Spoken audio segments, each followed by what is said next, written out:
Welcome to Junkyard Theory, folks. Tonight's guest is somebody who is the president of film music and publishing at a little independent studio called Universal Pictures, very, very small studio.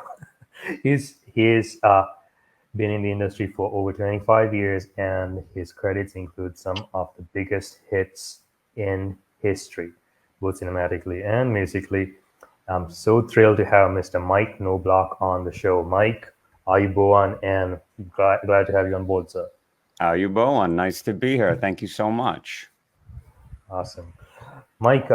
It's we've tried to have you on the show for quite a while now, and stars have a line. So I'm so sorry if I've had to cancel and reschedule multiple times. I really apologize. No, nothing to apologize for. It happens all the time, and we get everyone's busy, especially during this season. So yes, but I'm absolutely thrilled to be here now. So thank you for having me. No problem. Mike, I wanna dive down into what you do, but before that, talk to me a bit about your origin story. How'd you get into the business? Where'd you come from? Sure, I come from a little place called New York. I grew up.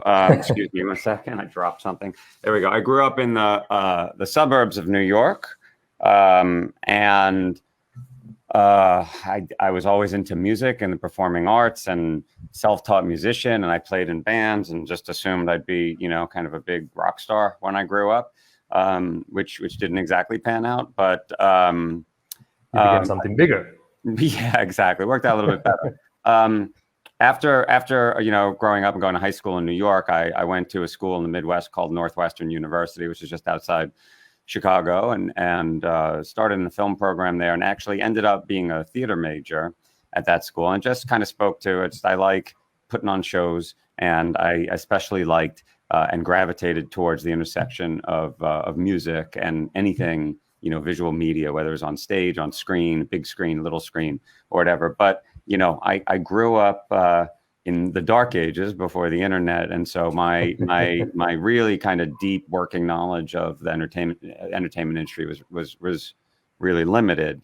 Sort of we take for granted now that you can just kind of go online and search for anything about everything and learn a whole lot. But it was a little bit access back then was different. You could read books and magazines, and maybe you knew people or had family connections, so I didn't have any connections, but I knew that, sort of there was something pulling me in that direction. And while I was still in college, actually had an opportunity to get a production assistant job on a film in Los Angeles, because a friend of mine got a job on the film, and I went to Los Angeles for the first time and ended up being a production assistant on that film. It was a movie called Father of the Bride in 1991, a remake of that movie with Steve Martin and Martin Short and Diane Keaton and Kimberly Williams.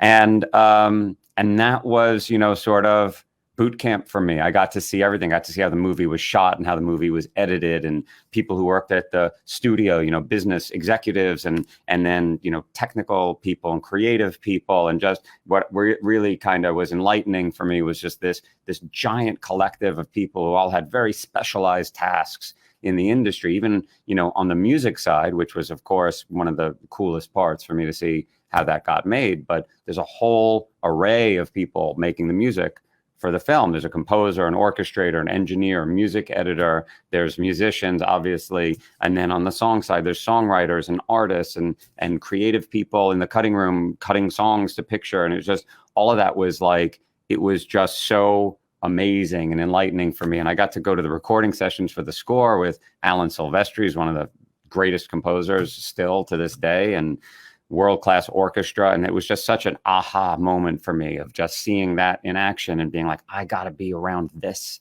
as much as possible. And, it was just almost like I spoke with somebody, unlocked a language in my brain that I didn't know that I spoke. It was just all the things that I'd been into as I was growing up, and just the combination of all of that and seeing the professional application of it in a way that was just so exhilarating and exciting, and just so kind of purposeful for me, and just, that was where I wanted to end up. And I was able to identify that as the destination of where I wanted to end up, in that world of making music for films. And I finished school, came right back to LA, and continued working for those filmmakers. And from there, I just kind of took a series of jobs until I was able to get an opportunity to get a job in the music department at 20th Century Fox. And that's really where I kind of grew up professionally and cut my teeth and worked with amazing people. And, and I learned a whole lot, and just kind of worked on all different kinds of movies, and, and no two projects were the same. And I built my skills, and I built my network, and I ended up being at Fox for a long time. I was at Fox for almost 14 years. One of the first movies I got to work on was Titanic, and one of the last ones I worked on there was Avatar. And so those are cool bookends for my tenure at Fox, but all kinds of cool movies in between. And then almost exactly next month will be exactly 12 years ago. I got the opportunity to come here to Universal and run the music department here, and that's where I still am. And I genuinely love it, and still am as excited and as passionate about it as that first time that I got to see Alan Silvestri and an orchestra in the studio on that first project. That's my entire story. Thanks for having me. I guess we're done. I'll talk to you later. Don't go just yet, because I got so many more questions for you. Sure. I mean, that's so inspiring. You literally made your way across the country from New York to LA at the same time, climbing up the ladder little by little. And today you are Grammy Award nominated as well. Yes. So, man, I want to know. So whenever you guys, put music into a film, put soundtracks into a movie, what's the process like? Where do you start from? Is it always dictated by the picture, or do you guys work before something's shot as well? We definitely work before something is shot.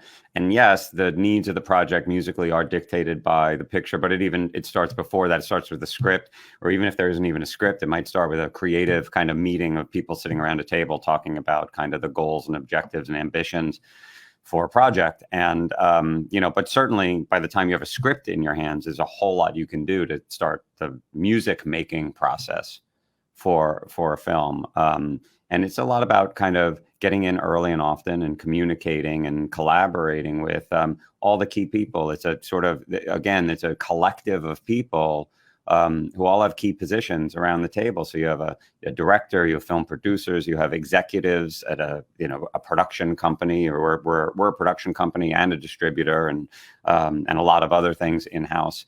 And but we're also a big partner in working with our filmmakers and helping them realize and achieve their vision of, or a shared vision of a version of a film to put up on the screen. And music obviously has a lot to do with that. And depending on the kind of movie, we might start one way or another, because the requirements of the film are obviously different musically, if it's a breakout into song musical, or a comedy with a lot of songs and soundtrack driven type of style, where we're going to use existing songs, we're going to make songs, or it could just be another genre or type of movie, like a dramatic period movie, where really the most critical thing is to hire the right composer and create a fantastic underscore for the film. Maybe it's not particularly song driven, and there's no car radio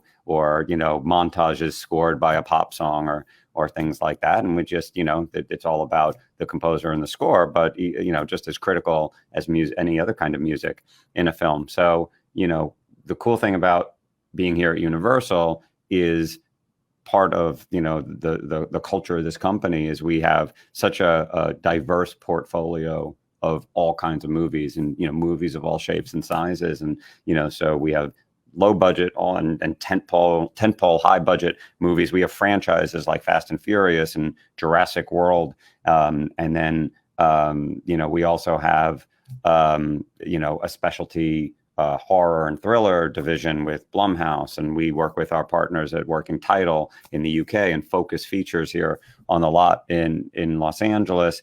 And then the main division of the company makes, some of what I mentioned, R-rated raunchy comedies, tentpole films, specialty films, just a whole range of things. And what's cool about this company as well is there's really a passion and ambition for musicals and music-driven projects here. So we've made traditional musicals like Les Mis. We have innovative jukebox musicals like Mamma Mia, biopics like Straight Outta Compton.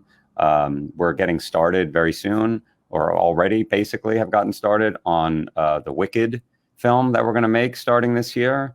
We have other biopics in the works. We did a decade and change ago, we did a James Brown biopic called Get On Up with Chadwick Boseman, the late Chadwick Boseman, that I thought was, a really special movie. And we have the Pitch Perfect series, which is obviously one type of music-driven film. We made the 50 Shades of Grey trilogy, which was a very soundtrack-driven film. Obviously very different than Pitch Perfect, which is a breakout into, they're singing a lot of cover songs. 50 Shades of Grey, just the movie is propelled by a soundtrack of mostly songs that we made and some songs that we use, existing songs that we cut in or cover songs and so on. And so the requirements, as I'm rattling off titles of movies, as you can imagine, the requirements of each of those films and the process to make them and how to put something great up on the screen, it can vary, but there's just a sort of common theme throughout all of them, just about, open lines of communication and collaboration and getting in early and often and working closely with the key critical and production people around the table. And the last thing I'll mention is we also have 2 animation studios. So we have Illumination Films that does the Despicable Me movies, Secret Life of Pets. We just put out the second Sing movie, which is another very, very special one to us. And then we also have DreamWorks Animation that we did the last Trolls film, Trolls World Tour, with Justin Timberlake and Anna Kendrick and the rest of that crew. And we put out a movie last year called Spirit. And we're working on a Puss in Boots reboot. And we just finished a film that's coming out this year called The Bad Guys, based on a very successful children's book series. So the process for animation takes a lot longer, and but similar to any other live action or any other kind of movie, we want to put the best possible music up on the screen along with what's right, for the creative vision of the film. So it's a long-winded answer to your question, but I think long is always better. That's fantastic. Yeah. So the process of making a movie, like you said, with pre-production, you start off even before the movie is shot, and when you actually come into post-production, sometimes years have passed.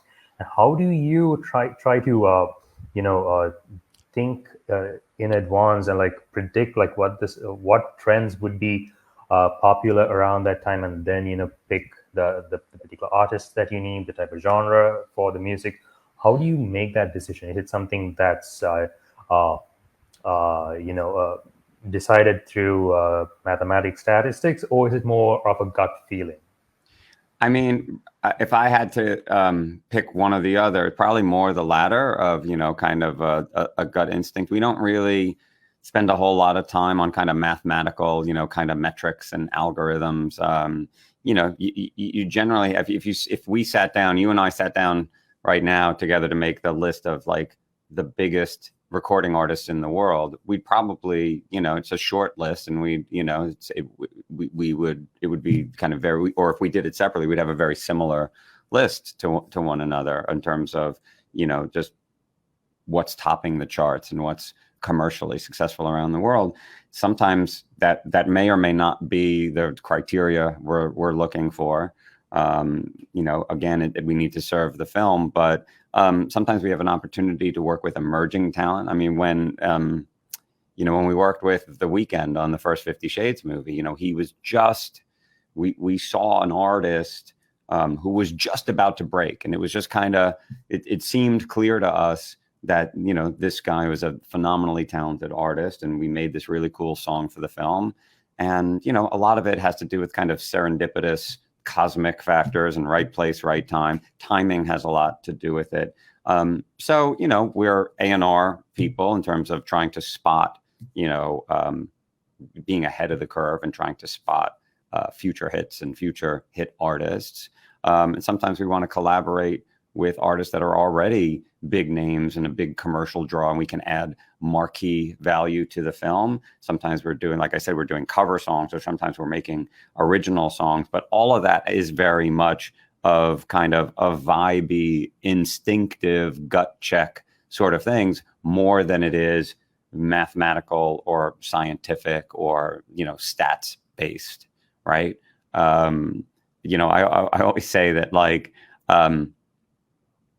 you know, you have one shot. It's like, if the goal is to really, you know, do something big and commercial, I always talk about, like, you know, if I could go over to the executive building and burst into a meeting and process in a giant conference room in the marketing department or the production department, and they, you know, guess who we got to do the song for this movie, you know, and everybody goes, who? You want to say a name or a group name, and then that's a mic drop, and you walk out of the room and everybody goes, oh my God, it's amazing. If you have to say who it is and then explain it, right? Like, oh no, you remember that guy or that woman had a hit, and like you'd recognize the song if you heard it, or you don't know them yet, or, you know, then, you know, it's like, once you have to start explaining it, maybe that's not, but, you know, but it's not always about that, you know, kind of holy crap, you know, kind of like, trying to knock people out commercially. Maybe from a marketing perspective, we want that. And other times, you know, it might just be, this is a spot in the film that just needs something, you know, gorgeous sounding. And it may or may not be about the name brand value of the artist, but just something that's high integrity and, you know, and right for the picture. I mean, we want everything to be a way above a threshold of integrity. And we hold ourselves to a very high standard. So we want, well, you know, all the music that we have a hand in delivering to every film, we want all the music to be fantastic and successful. And you can use different metrics to gauge what that means. But again, it always has to be framed by what's right for this picture, right? If we're putting music up on the screen that's kind of like distracting, or kind of sitting in between the screen and the audience, you know, instead of like supporting the picture, then maybe, you know, things are disproportionately out of whack. And so you definitely have like a sandbox within which the artists also have to play by, right? Like, I mean, like there are certain requirements for the lyrics and all of that dictated by the Sure. If we're going to engage songwriters, producers, or artists and try to create something original for any kind of movie, we want to set those artists up for success. You know, we want to, we will show them the movie or the sequence that they're writing for, whatever is available. We can send them the script or the pages of the script. They can talk to the director. They can talk to us. We'll give them a creative brief, and we can use references for themes or even kind of the kinds of lyrics. What should this song be about? What are we trying to accomplish? Tempo, mood, style, genre, all of the things that we can do when commissioning an artist to set them up for success, so that by the time they go into the studio, cut a song, and come back and go, look what we made per your creative brief. If we've done our jobs right, they're going to come back with something that's just going to work brilliantly, right? If we're vague about it, or like, hey, we don't really know what we want, but like maybe make something good, you know, it's sort of like the odds are not going to be in your favor. Got you, 100%. And I mean, like you mentioned before, you guys have some franchises which are, you know, massive global hits, and the music not, you know, it just doesn't have to resonate with an American audience. It has to resonate with a global audience, and music on the whole does that. And Sri Lanka loves you for the fact that you got one of our boys, Ruwanga, on the Fast franchise. Mm-hmm. So, I mean, seeing where the franchise has come up until now, it's amazing to see what you guys have done in terms of the music as well, where you incorporate artists from not just the States, from all over the world. And how do you identify that, and how does that kind of sit with the various cultures? Because the Fast franchise is a culturally diverse franchise by itself. Sure. Well, with Fast and Furious in particular, and we talk about, when we put artists on songs for the soundtrack of a Fast and Furious movie, even whether it's, writers, producers, but especially artists, with that franchise in particular, it's almost like auxiliary casting. It's sort of, there is a very specific sense of like who fits and who doesn't, right? So I love that term, auxiliary casting. Yeah. And so, and I'm not going to start naming artists, that like, it's not about like throwing shade at a particular artist, but if we put someone on a song in a Fast and Furious movie that just wasn't right, like we know who the audience is, we know what the DNA of that movie is. And, so in the past, having used artists like, Wiz Khalifa and, 2 Chainz, ASAP, Rock. I mean, there's just like, I could go on and on. There's just so many artists to name. There's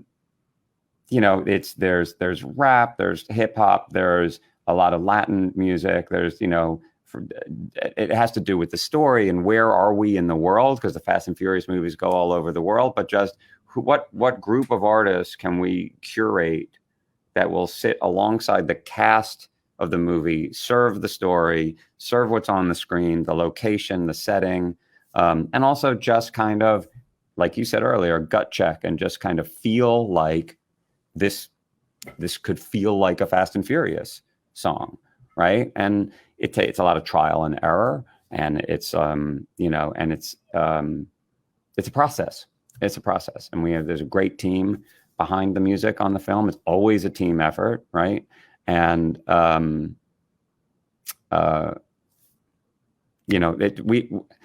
we're a global media company. We don't just make movies that we want to be successful in the States. And some movies more than others are the ones that we expect to really travel around the world.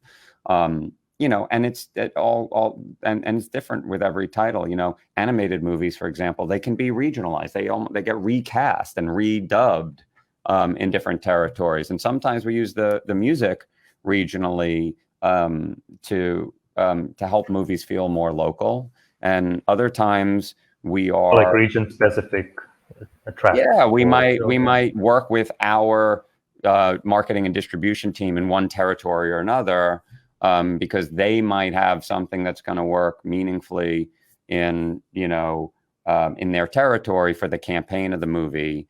We don't sit here in the States and presume to know better than anyone what's right in every part of the world. So I try to be very deferential to, if we're trying to do something in Sweden or Japan or Russia or Spain or France, I don't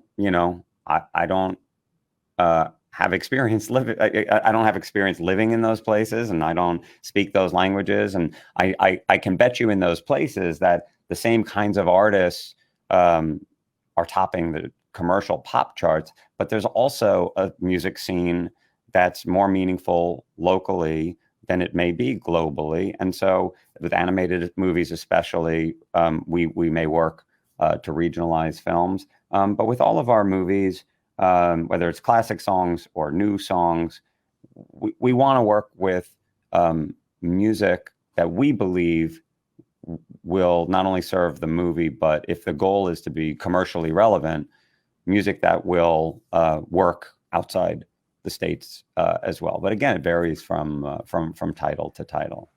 Got you. Speaking of animation movies, talk to me a bit about how the song "Happy" came about. Pharrell Williams. Sure. I mean, we were on the second Despicable Me movie. The first one was a hit, and Pharrell was part of the music team from the inception of the franchise, which with a composer who was doing the underscore named Heitor Pereira, and who was part of Hans Zimmer's team. And Pharrell, there was a template created early on with that franchise that there were moments in those movies where sequences were scored by Pharrell's songs, Pharrell's brand of music, and with him as an artist and a performer as well. And for the second movie, you know, there was a storyline that the protagonist of the movie is also kind of the antagonist of the movie. Gru, this super villain, is cranky, curmudgeon-y guy. He has a crush on a girl, and he's uncharacteristically happy. And there's a sequence where he wakes up happy. I mean, in hindsight, it sounds like the most obvious thing, right? A guy wakes up, and instead of just being cranky and, you know, sort of his usual super villain self, he makes breakfast for the girls that he's adopted. And then it's just a sequence of him. He's walking down the street and he's walking through the park. And honestly, if you were describing it to anyone, you would say, it's just, we need a song for this sequence about a guy being happy. You know, sometimes you use a temp song, you borrow a song and put it in just as a placeholder to get the vibe and the mood right. But we knew we weren't going to go with, you know, what we call a needle drop. We weren't going to just use some existing pop song. That sequence was very much designed for Pharrell, as real estate in the film for a Pharrell song.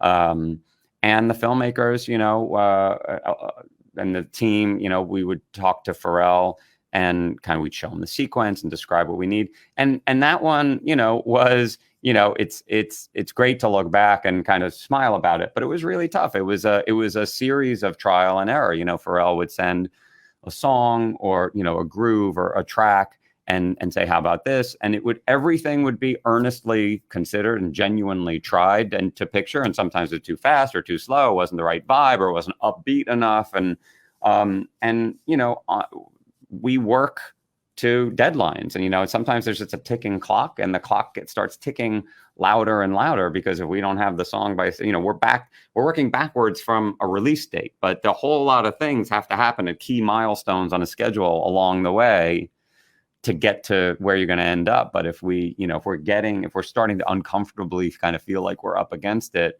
the stakes start getting higher and the pressure starts getting more intense. And, you know, Pharrell would be the first one to say he had to like try over and over and over. And then it was getting frustrating, right? It was sort of like, oh no, we're running out of time. And Pharrell's like, it goes from being like a fun process to like, this is just getting tense. And, you know, to his credit, you know, it was just, we would just talk about it over and over. Like, what does this need to be? What does it need to sound like? What are the lyrical themes like I just described to you? Which, again, in hindsight, it kind of seems obvious that it would be a song called Happy.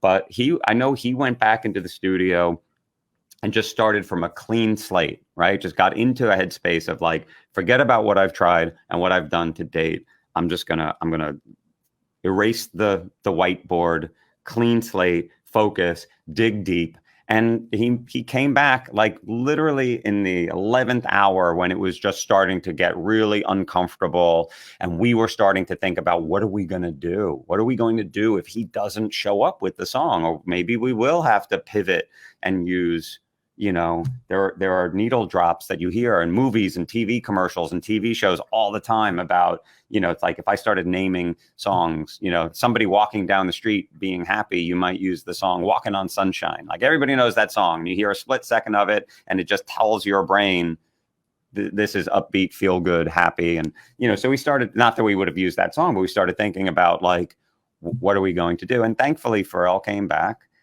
with this song, Happy. And it wasn't an instantaneous, like, oh my God, this is going to become a cultural phenomenon. It was like, all right, this is the one so far that really sounds like it could work. And it was just kind of like, all right, we don't want to get ahead of ourselves, but this one feels good. This one feels right. Let's send it over to the cutting room and have them put it up to picture and try to dial it in, fine tune it. And then there was a little bit of back and forth for, you know, kind of notes and adjustments on the song.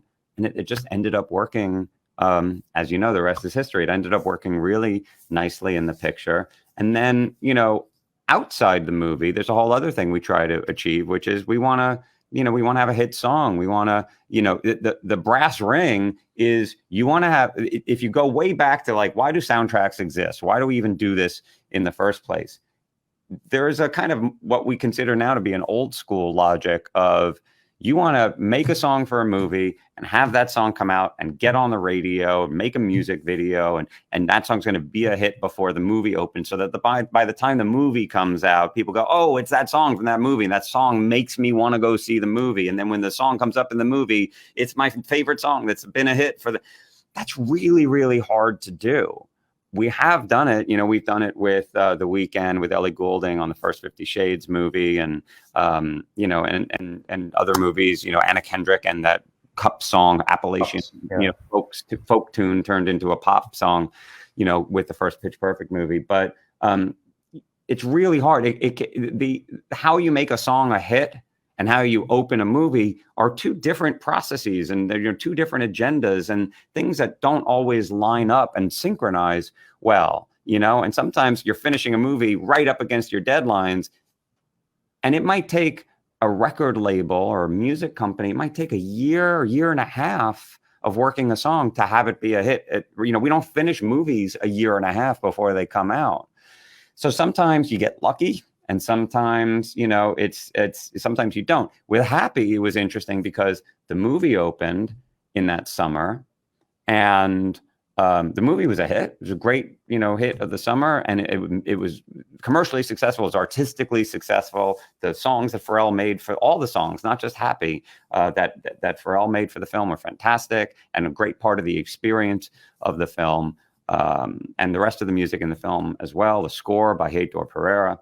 But then it was just the movie came and went, and I think the home video window of the movie after the theatrical release of the film came and went, and there was just still, that song kind of just felt like it was still going. It just felt like there was still a lot of gas in the tank left with that song. And we, Pharrell was signed at Columbia Records, and we talked to Columbia Records, who felt like they could put some muscle behind it, more muscle than had been put into it to date at that point.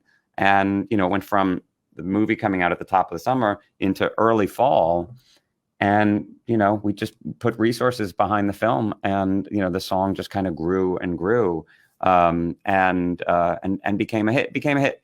After the movie was a hit, but it's still kind of, it's no less satisfying, right, than if the song had come out before. It's different these days than it used to be, and I can prove that by telling you, like, asking you, when's the last time you heard a song on the radio and thought, I got to go see that movie because of this song, right? I can tell you that decades ago, that was a thing, right? If Will Smith made the song Men in Black and made a really cool $1 million music video that was airing nonstop, almost like an advertisement for the film on MTV. And, there was a kind of a rhythm to the campaign of a movie where you would genuinely drive audiences' awareness to a film by using a hit song made in advance of the film's release as a tool. It's harder to do that now. I don't think, consumer habits and trends in the consumption of music have changed in a way that I don't know that it works exactly like that. But sometimes it does. And sometimes it's, you don't necessarily apply the same methodology to every kind of film. You might say, well, for this film, we're going to go for a version of that, so songs from movies can be hits for different reasons. They can be hits at different times relative to the release of a campaign. And all of that there's all kinds of factors I'm not even mentioning when an artist does a song for the film. Timing has so much to do with it. If an artist is between records, or maybe they're more on cycle, and how are we going to work with that artist and their record label and their agenda with that artist, which may be different than our agenda with the movie and the timing, and to synchronize all that, so it's like, if there's if we're working with a big artist and there's the artist agenda and the movie agenda, there might just be a little, if there's two circles, there just might be a little sliver where those circles overlap. And that's the space that, that we want to be in. But sometimes those circles can be completely separate, and sometimes they can be much more aligned. And so it varies, and the methodology varies, and the results vary. But we always kind of want to do kind of blue sky, big swing, take a big swing and really, try to maximize what we can do with music and for those kinds of movies. We want to really deliver and over deliver as much as possible with the music and the value, the artistic value of it in the film, the commercial value of the music supporting the film, and even the commercial value of the music as a standalone product. We want all of that to be like kind of top shelf, first rate. Got you. That's crazy amazing. And do you ever feel like you are the middleman between two entirely separate industries and having to balance them on board? It's kind of like juggling with, one leg up in the air. Yeah. Yes. I mean, I get to, in this role, you wear a lot of different hats, right? And sometimes you're a problem solver or you're a referee, if there's conflict, kind of trying to find a path to a mutually beneficial resolution of a situation. Talk to me a bit about that, because it's a people business, and Sure. much of it can be ego-driven, but at the end of the day, you got to get the product, out there, and you got to make sure that's at the best, like top shelf, like you said. So managing people must be like one of the biggest challenges, I guess. Sure. Working, I think there are ways to work with artists that are, better than others. Right. And there's no handbook, but, on how to do it. But yeah, I mean, I think that just kind of comes with the job, that sometimes, maybe, hopefully not that often, but there's conflict resolution, or, it could be about money. It could be about timing. It could be about an artist thought they liked something and then changed their mind, but we didn't change our mind, but they, and so there's, I mean, I can't even latch on to one example, because there's infinite examples of because if there weren't, it would just be this utopian thing where everything just went perfectly and it was always, just sunshine and roses, which once in a while, you get one that feels easier than others. But there's always, it doesn't have to be a negative thing. There's just always challenges, right? And to get everyone to the same destination. And, another thing that we, kind of say pretty frequently in our corner of the business is, to be respectful to our filmmakers and to the vast collective of people behind any given project. Sometimes a movie doesn't end up being as great as you wanted it to be, right? Or it doesn't do as well at the box office or on a streaming service. And the thing about that is, like, nobody sets out to make a bad movie, right? Everyone wants their project to be great. Everybody wants to deliver something that's going to be successful, whatever the metric for success is. And so, if everybody's firing on all cylinders, sometimes you make a great movie and it just doesn't work, or sometimes things don't go the way they're supposed to and the movie doesn't really turn out the way it's supposed to. So I like where I sit in that process, because like I said, we have this diverse portfolio of all different kinds of movies, and I get to work on a lot of different things at any given time, right? But there are also artists and technicians and business people and craftspeople and talent. They'll commit to one movie, and that's all they're going to do from beginning to for the whole run of show. They're in it for the long haul.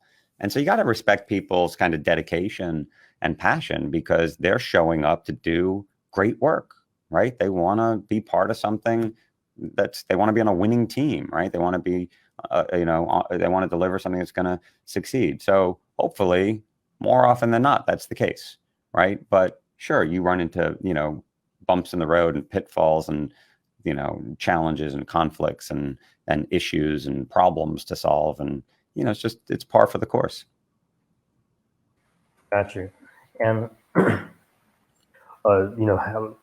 dealing with all of these challenges and problem solving, what skills from like different other walks of life do you think have kind of come to the rescue? I mean, it's a weird question, but I think being a parent helps. I learn, you learn a lot about like patience from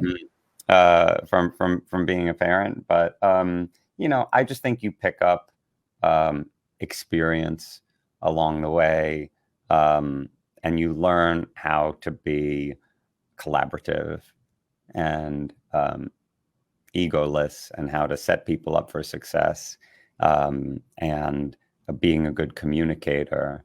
And, you know, it's just they're skills that you hone over time that, you know, that have to do with personal maturity, professional maturity.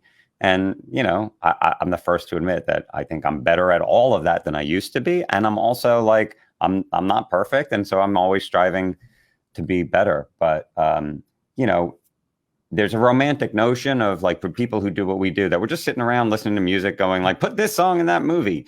You know, and sometimes there is a creative component to like, you know, that fun side of things. But just because I have a business card that says, you know, I'm a, you know, ranking music person, it doesn't mean I get to unilaterally dictate or decide. And so sometimes you have to work with a panel of decision makers, or you have to identify who's the ultimate tiebreaker decision maker. You know, and so there's, for me and where I sit, there's the creative component of the job, but it's also a whole lot of like, if you got to just kind of sit in my office and watch me work, you know, watch me staring at a computer screen and doing emails a lot of the time, and phone calls and business stuff and deal making. And, you know, it's a multifaceted job that's not maybe as kind of sexy and glamorous as just only living in that, you know, kind of creative portion of the job. But the creative stuff is fun too, and the rest of it is really fun. You know, it's like, for me, the big secret is, on this lot, I have a lot of counterparts, and everybody's passionate about what they do and great at what they do. And there's people who are specialists in post-production and visual production, and, you know, the technical production folks and the creative production folks. And then you widen out to marketing and publicity and brand and franchise management and the communications and, you know, and there's just all of these kind of concentric circles as you widen out. So I think all of these people that I'm fortunate to work with, they all have really cool jobs. But for me, the way my brain is wired, and for my personal kind of what I'm excited about, what I'm passionate about, I think I have the coolest job on the lot. Not because it's easier, or cause, you know, I get to sit around and listen to music, but it's just like I said earlier, it's just how my brain is wired. It's the language I speak. I think being a musician helps. You know, I can sit down with a composer or song producer, songwriter, artist, and I can kind of speak the language. If we were trying to solve a problem, like we have something that's not quite there, it's not quite working. I have produced music. I have been a music editor. I have been an engineer. I've been on different sides of what it takes to make music. And so I think that helps me relate to artists better. And then they kind of feel like we're a partner more than we're the enemy. You know, like we're not, you know, like, oh, the business people, the studio folks, they're just, you know, I don't know what the perception would be. That would be the negative version of that. But like, I think for myself and for my team, I think we work hard to really put ourselves out there as good partners for all the different, you know, you know, all the different kinds of people that we work with on all our projects. And that has a lot to do with what it takes to be successful. I think you guys have done that pretty well, because like, judging by your body of work, success is like it's always there. And something that, you know, been on my head is like, okay, say there's a song that, you know, you don't necessarily kind of like at first, but maybe the deadline is approaching and there's no way out, but you gotta put it in there. Has there been any track that kind of grew on you with time, and then you're like, oh right, I put my faith in the right track, in the right person, and it paid off later down the line, and you didn't initially, you know, think that it would? Sure. I mean, you know, to your last point, I mean, I think one of the, you know, kind of things it takes to be good at our jobs and to be successful is to be able to admit when you're wrong. I'm not always right. I'm not perfect. I can think of a ton of examples where maybe a song showed up And I was like, yeah, I don't know about that. But somebody else on the team was really passionate about it. And then, fast forward to that song's in the movie, and it's working brilliantly. And I remember, it's sort of like, I don't do that thing where you rewrite history and be like, that was my idea. Like, I don't claim, nobody can really singular be like, that was my idea. Like, I am singularly responsible for that thing being good in the movie. It's not possible. But I'm also the first to admit if my instincts were off, if I was wrong, if I didn't call it exactly right. And then there's also, conversely, there's like that, there is that pride of like, I fought for something, and, and also the process of fighting for something can be really healthy, right? Because you're road testing an idea. You're looking at it from all sides. If you're really kind of making that investment to validate your belief in something, right? And so if that works out, you get to look back and be like, that worked out great. That worked out the way it was supposed to. You don't look back and be like, oh, that's good because it was my idea. That's just not a thing. But yeah, I mean, I can think of examples of both for years of working on movies. And and the criteria, the drivers of those things can be different. I remember years ago, a long time ago, working on a film where the director, there was just a sequence, a cool sequence of a, aircraft carrier in the middle of the ocean and fighter jets taking off and landing. It was just like establishing a character. He's a cool kind of badass, military fighter pilot kind of guy. And I found a song that I thought was great. I thought lyrically it was spot on. It was about like, there were lyrics that had to do with flying and being in the air and,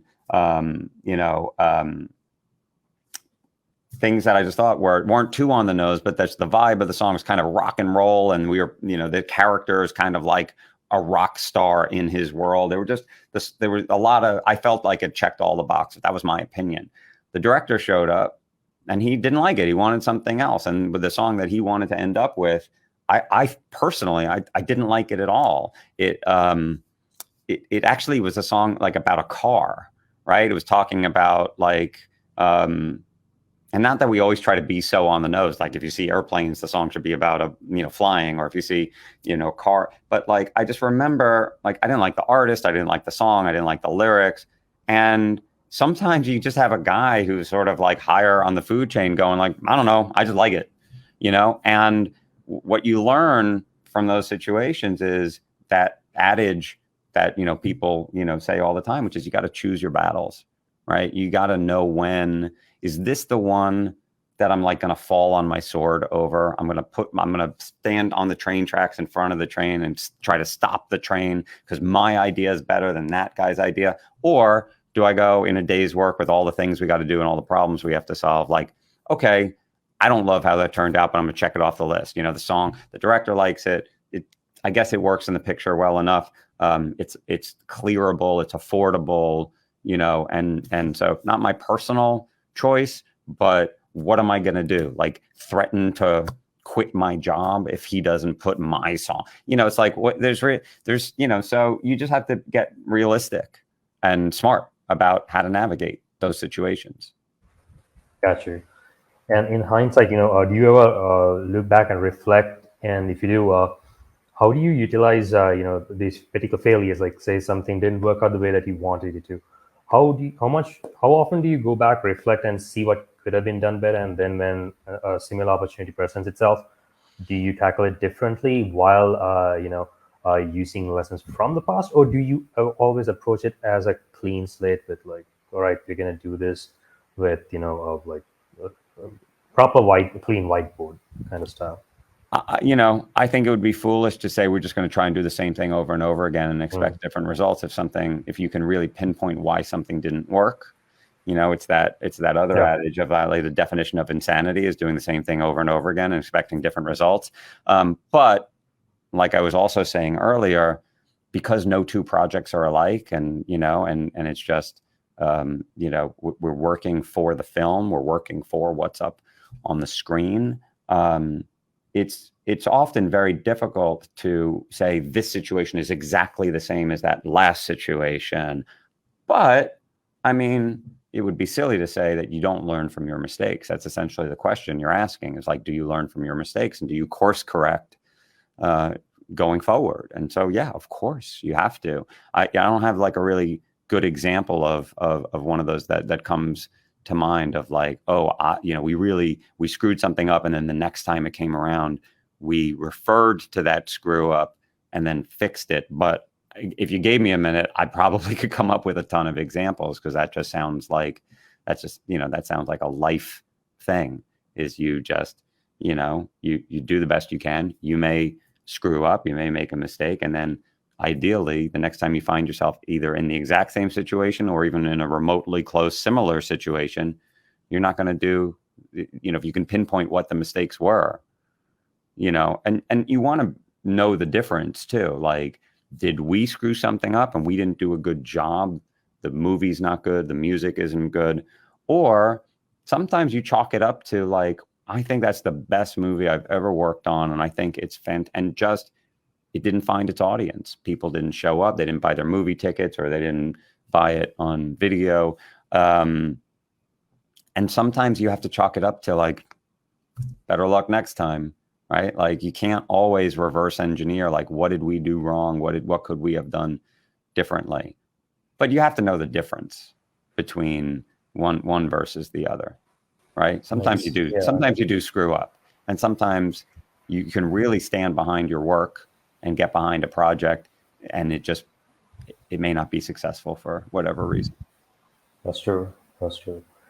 And just want to talk a little bit more about See You Again, because this song was kind of born out of tragic circumstances, and the song itself, when it came out, I think audiences really connected with that, which is why, just looking at the box office of Furious 7, and I think most people really loved that movie. Fast 5 was where this franchise kind of like started changing, and then Furious 7, it just took it to a whole different level. But Paul Walker's demise and the decision to come up with a track like that, talk to me about a little bit about that story. Sure. Well, I agree with your assessment that Fast 5 was a turning point in the series, in terms of those movies really becoming, like we refer to them as like it's our version of a superhero movie. They're instead of like capes and superpowers, they have these cars, right? And so they are a type of superhero, all those characters, and that the franchise really did kind of grow up that way.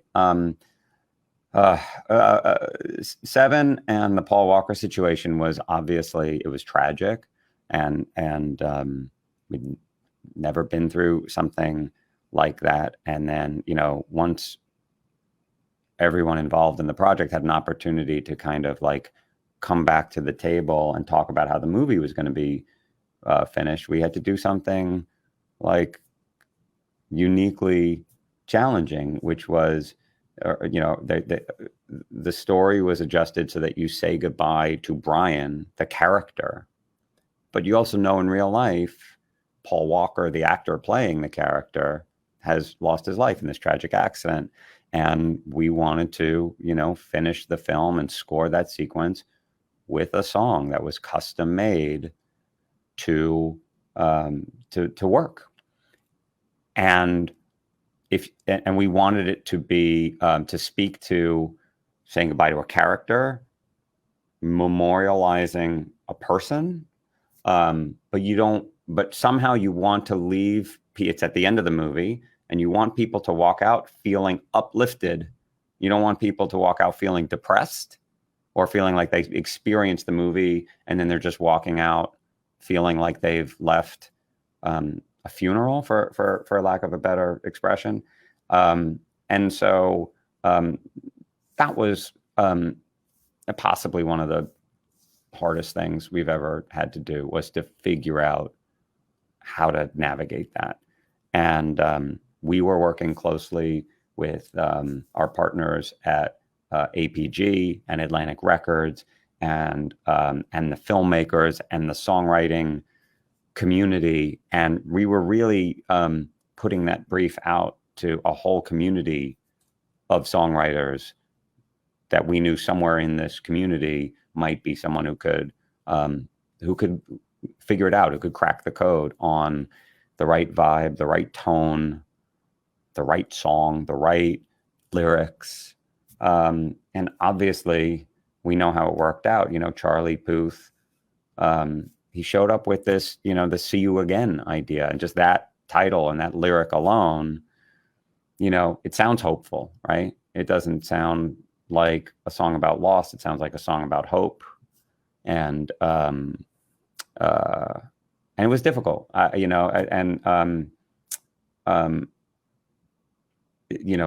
was an opportunity to have, it was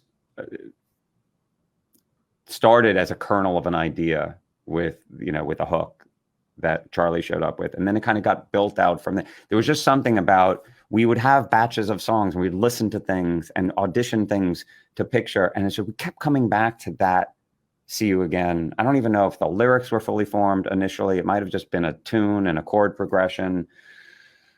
And that was the one that would just started feeling sticky, right? We just kept coming back to it.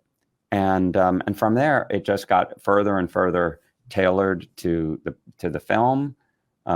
Wiz Khalifa, who he had done songs for previous installments of the movie, it just felt like bringing him in and having him do the verses. We talked about, obviously had hours and hours of conversations about artists that would be right and who would fit, like we talked about earlier, like the kinds of artists that would fit the DNA of the project. But it's we didn't sit around saying like, we got to make a hit song, right? It wasn't about like, let's make a song that can get on the radio. But in terms of the pressure to deliver something that was going to work in the story, work in real life, maybe also work in the marketing campaign, which is, that's a bonus when that happens, but that's not, obviously in this situation, especially, it's not a primary driver of where we want to end up. But, not unlike the Happy story, like it just, it's easy to look back in hindsight and be like, and it all worked out. It was, step by step. It was a very challenging process, and there were a lot of decision makers on that one, and just pulling everyone to the place where there could be consensus and there could be agreement about something as subjective as music, where everyone's opinion is valid, but how are you going to kind of put all that together and have one idea kind of prevail? So I mean, it's not a very specific answer to the question about See You Again, but that's generally how it went down. It was very, very difficult. And so we're proud of the success of the song.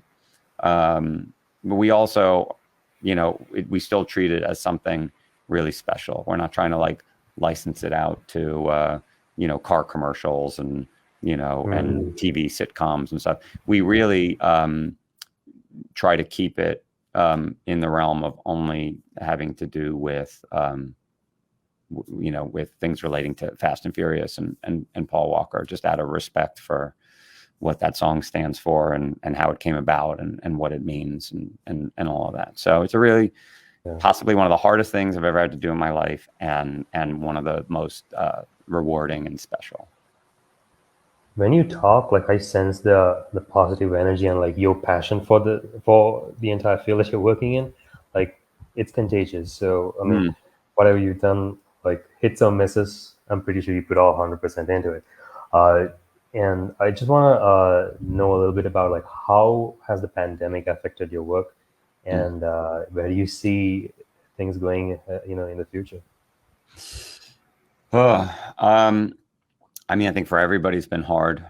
And so a lot of the, just kind of having to work remotely and not being able to benefit from in-person collaboration with music specifically. I mean, we make a lot of orchestral music. And so not being able to be in the studio, limiting who can be in the studio. Typically you want to have everyone there. You want to have the director or the producer and the composer and the arrangers, the orchestrators and the technicians, and that puts a lot of people in the control room, and you might have an 80-piece orchestra on the other side of the glass in the studio.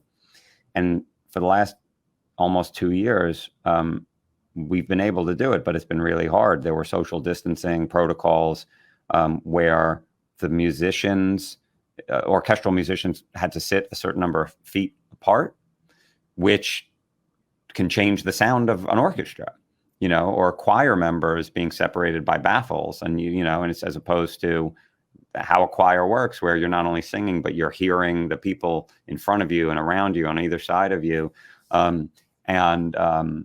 So having to do, we've made it work. One of the first large scale projects we did during the pandemic remotely was James Newton Howard's score for News of the World, the Tom Hanks movie. And it's a beautiful film, and James did a beautiful score, but at that time, nobody, we recorded the score at Abbey Road in London. James was here in Los Angeles. Nobody could get on a plane and travel. So it was probably the first time ever that James had to kind of sit like we're doing now in front of a computer screen and do the virtual version of it. And it was hard, and a lot harder than being it's a part of the process where you really want the benefit of in-person, old-fashioned, collaboration, things we used to take for granted before, that like you just get in a room with people. Now it's like, it's hard to get in a room with people. So did we find a replacement of how to do it? No, I don't think. I think it's a poor facsimile of the real thing. You're not going to necessarily, because we found methods technically and logistically, we found ways to make it work. You're not going to listen to the score and be like, I hear the difference. I hear the space in the room between the players and the orchestra, and it doesn't sound the same. I think, thankfully, to the credit of a lot of people involved, the end result ended up being excellent, but I don't think it was. It wasn't the right process. And so I think there's a lot of talk, especially in business and on the corporate side of things, about like, when this is all finally over, new ways of working, new ways of collaborating. I think that's great. I think it's great that we have these tools, but I also think that you have to know when it's the right tool for the right job, right? So I don't think that means we're just going to be sitting in front of screens doing everything remotely now for forever and ever. I think, we will get back to the right configuration of orchestras in the room, the right, maximum number of people. We did a Jurassic World movie during the pandemic as well. And that's as one of the biggest sounds that you could make for a movie. Michael Giacchino, we ended up using multiple studios simultaneously. We had, strings in the big room at Abbey Road, and then in Studio 2, you had a horn section, 2 conductors going simultaneously, and all being synchronized, by clicks and computers. And, I don't think that you can't sort of generalize that as like, oh, that's better or that's worse. But I don't think if given the choice, I don't think it's the best way to do it, whether it's about efficiency or artistic quality, or, all the different considerations. Yeah, I look forward to hopefully getting back to it soon, where we could do it the way we've been doing it for years and years. Tried and tested method. Not necessarily the true method, but the tried and tested one.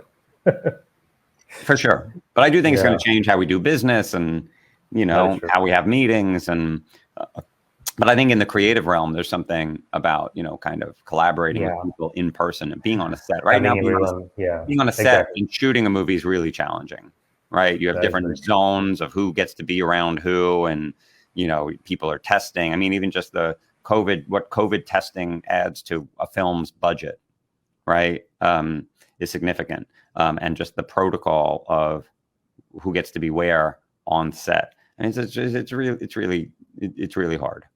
So, I miss it. I know a lot of people miss it. I also miss going to see shows. I miss seeing music, live shows in person.